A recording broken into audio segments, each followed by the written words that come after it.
Good morning, ladies and gentlemen, and welcome to the show this Wednesday, the 2nd of August, 2023.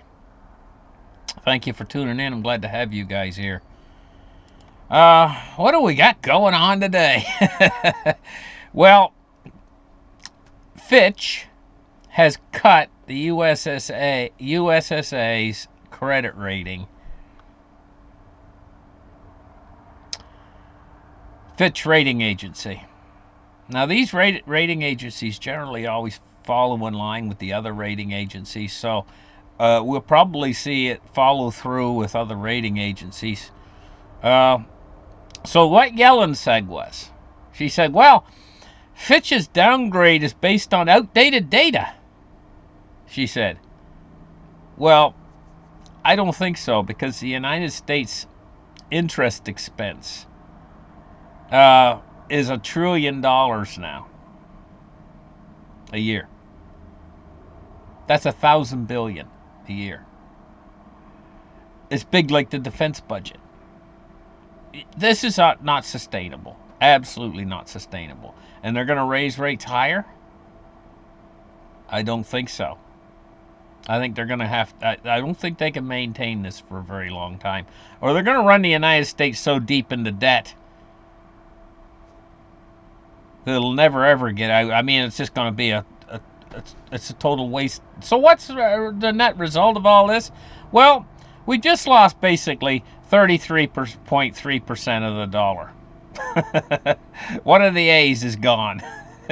We had AAA, now we got 2 A's left. So how long is it going to take to get rid of, for this administration, I should say, to get rid of the last 2 A's and the dollar to be totally worthless?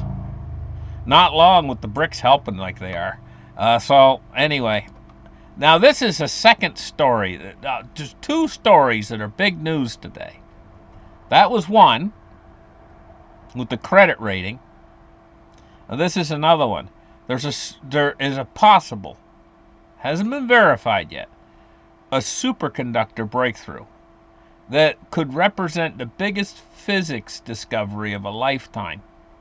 It's as big a discovery as the light bulb, if this is true. It's a bigger discovery that probably than the light bulb. It's right up there with the transistor. That's what a big discovery this is. And you guys know what superconductors can do?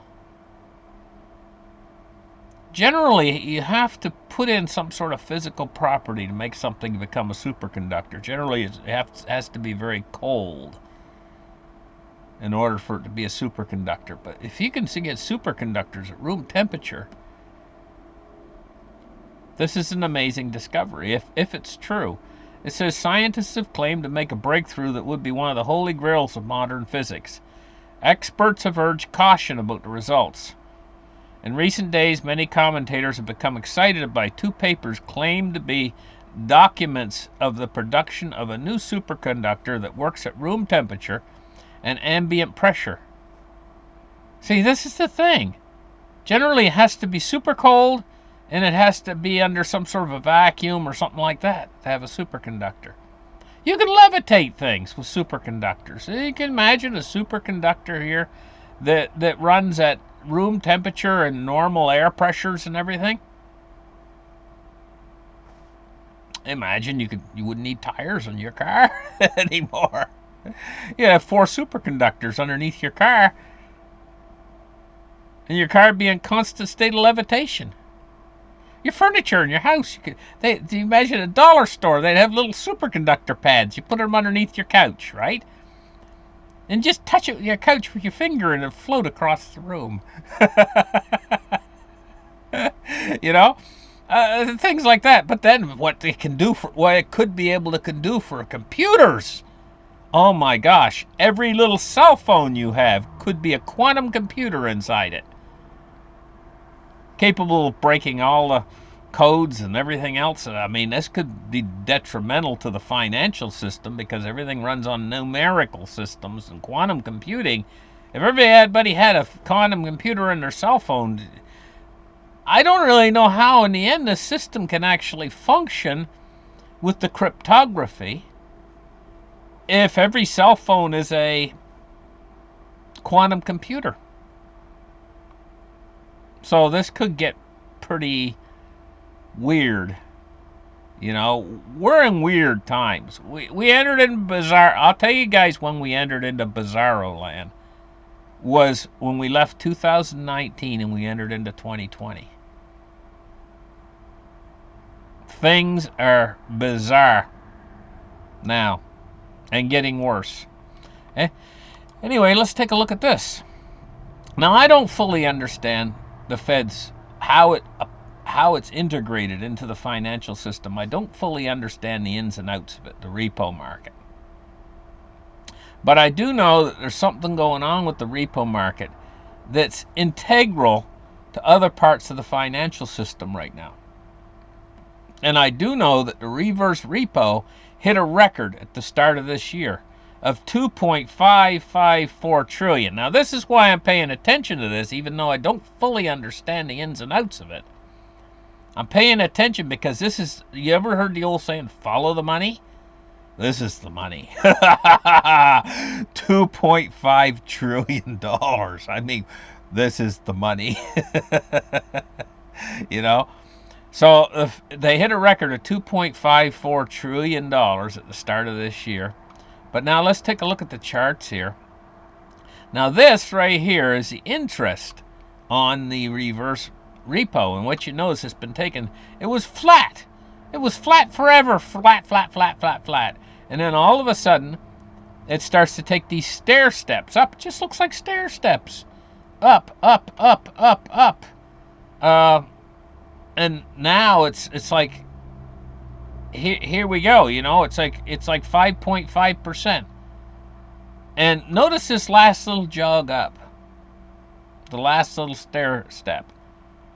Now notice it was going along flat, and what was happening when it was going along flat is if we take a look at this chart. Oh, let me duck down a little bit here. There. Taking a look at this chart right here. What we can see is it's the tail end of this. We can see where it was going along flat. I mean, if you go back in time, you could see that it's, well, we go back just maybe whoops, I'm moving myself there. Let's move myself out of the way. That's good. Okay, if we, I don't know, I can't grab that. I should be able to grab that. Anyway, what we can see is it starts to tip downwards after the new year here into 2023. You know, it starts to tip downwards as the money's emptying out of the reverse repo. And then if we look back, we see the coordination of how it's timed with this last little jog up. Was that last little jog up an effort to keep them in? Maybe there's something to do with this money staying here, parked, that is integral to the operation of the financial system, one way or another. That's why I say I don't really understand it, but I do know. I'm thinking that last little jog up right there was to keep the money in place.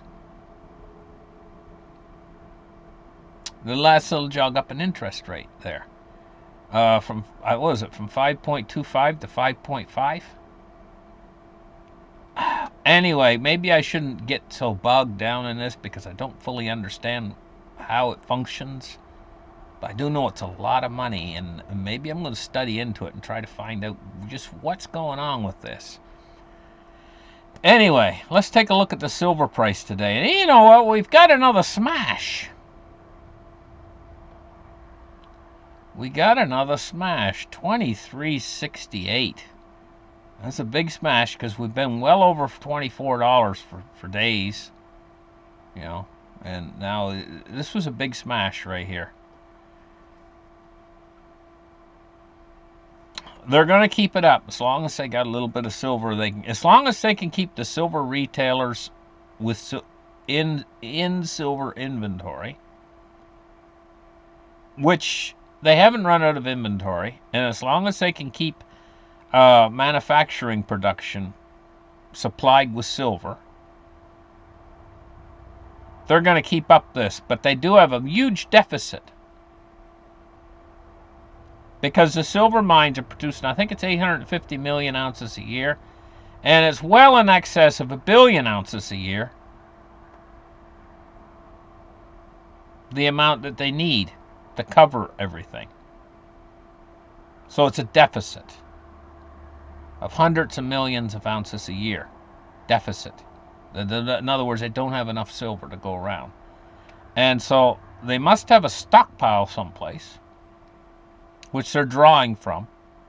But they're those stockpiles must be drawn down very low now, and they must be almost empty or emptying out because of the deficit. So how much longer can they keep this going? Well, I don't know, because they're not telling just exactly what they got left to keep this game going.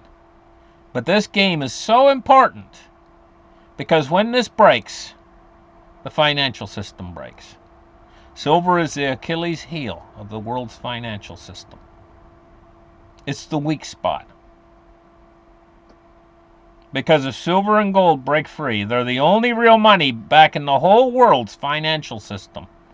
Silver breaks free, gold will break free. And heaven forbid, because it will show up the weakness in the dollar, and it'll basically tear the system apart, because it'll create an effect that occurs that'll lead us into a crack-up boom or a hyperinflation very rapidly if silver and gold break free and they go to the upside in a massive way. And that's what they want to do. So they got to keep this price manipulation going using these paper short contracts. But then over there we have the Shanghai Gold Exchange, deals in real physical metal, and over in the East they're saying, get real, this is all a manipulation. And over in the East, they, for one reason or another, they don't want to tear it apart just yet. They don't want to tear it apart just yet. They're holding off. They're waiting. This is why they held off the announcement of their new BRICS currency. They're waiting. Everybody is positioning themselves right now, militarily and in the financial system, within the big players. They're positioning themselves for something huge coming up. Cryptocurrency today, we're looking at Bitcoin price of 29,223, and Ethereum is at 1837, and XRP is at 68.5 cents. Taking a look at the Dow Jones today, it's down. It took a little bit this morning. It was up earlier this morning, but all of a sudden what happened was they came to the realization that the United States has been downgraded from AAA. One of the A's is gone, and the markets just realized that, and now all of a sudden it's down 283 points at 35,347. Let's take a look now at crude oil. Crude oil is off $1.85. It's fell back below $80 again at $79.52. Taking a look at bonds and rates today, and we're looking at climbing yields. You know what? I'm keeping my eye on that 10-year. That 10-year is well crested 4% now at 4.11%.